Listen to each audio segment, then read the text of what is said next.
সামনেই মাসতুতো বোনের বিয়ে, আর সেই উপলক্ষে মাসির বাড়িতে ছিল সত্যনারায়ণ পুজো।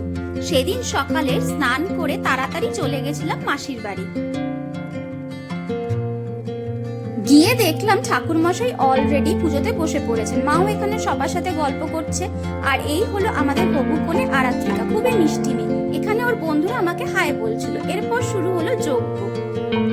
এরপর আমি আমার বোনকে বলছিলাম একটা ভিডিও তুলে দিতে। এরপর আমরা সবাই মিলে একটা সেলফি তুলে নিলাম। পুজো শেষে শুরু হলো বোনের তত্ত্ব সাজানোর পালা।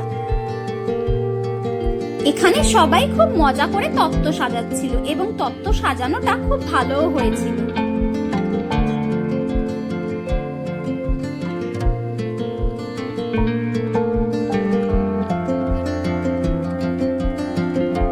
এরপর এলো দুপুরের খাওয়া দাওয়ার পালা। দুপুরের মেনুতে ছিল ভেজিটেবল চপ, বাসন্তী পোলাও, আলুর দম, ছানার ডালনা, চাটনি এবং পায়েস।